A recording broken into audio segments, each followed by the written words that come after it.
Так, алдымен біз мына жерде матовый велюрдан 90 да 60 қылып қиып аламыз. Мына жері 90, жаны міне 60. Әр түрлісін сразу қиып, міне осылай вышивкасын жасап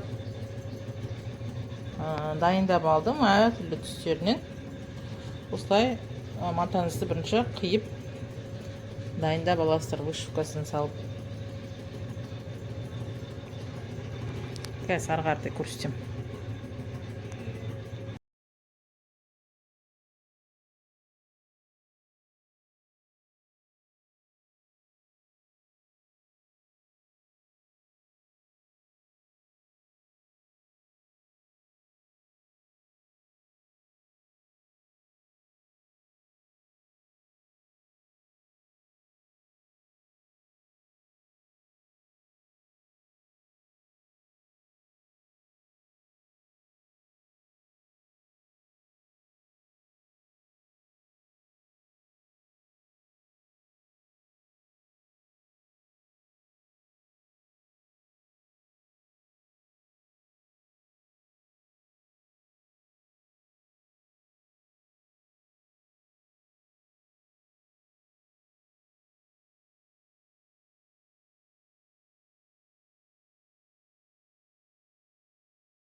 Енді мына жерден жаңағы сызып алған сызығымыздан 1 сантиметр қалдырып, осылай жанын бүктейміз. Және де осы сызық бойынша қазір тігіс беретін боламыз. Екі жанынан осы сызық бойынша тігіс беретін боламыз. Ол біздің мына валиктің екі қырындағы, екі қыры ғой. Андай әдемі форма беріп тұратын екі қыры. Осыған қазір тігіс беретін боламыз. Так, ішіне біз не саламыз? Ең қызығы осы. Ішіне біз мебельный поролон саламыз. Осындай мебельный поролон. Осындай қатты болып жүреді ол. Так, диаметрі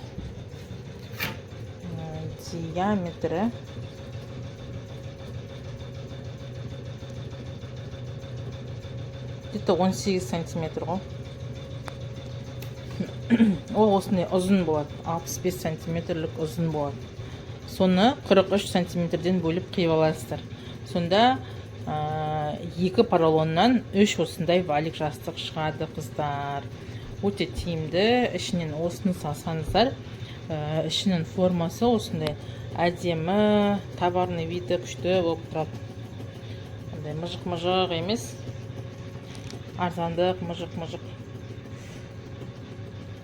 қыртыс-қыртыс, аккуратный жастық емес, осындай әп-әдемі формасын әдемі ұстап тұратын, осындай көрнекті, дорого и богато көрінетін конфетка жастық шығады, қыздар. Бұның фишкасы осы. Мен оны астарсыз осылай мен салып жіберем. Ішіне астарлап салсаңыздар да болады, бірақ мен астарламаймын, себебі оны астартсен тағы да бағасына баға қосылатын болады. Сондықтан да мен оны астарламаймын.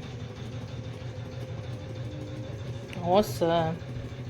Сұрақтарыңыз болса, аса комментарияға жаза беріңіздер. Бұндай валиктерді қайдан алам десеңіздер, мебельный мата сататын, мебельный фурнитура сататын жерлерден барып, осындай валик сұрасаңыздар болады.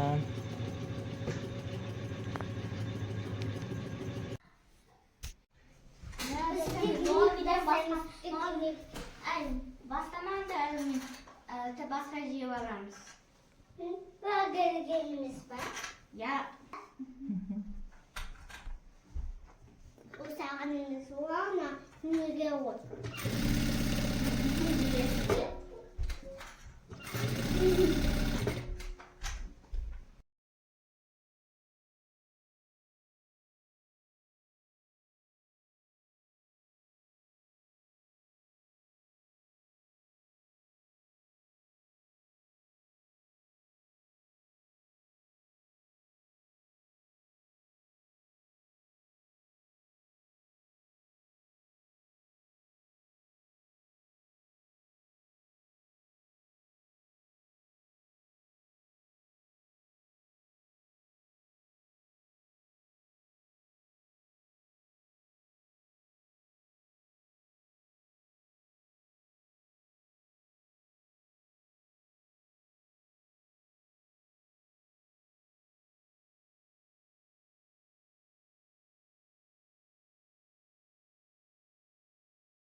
Екі основа дайындап алдым, және де екі түрлі цветте екі жанына тігілетін несін дайындап алдым, екі жағын дайындап алдым.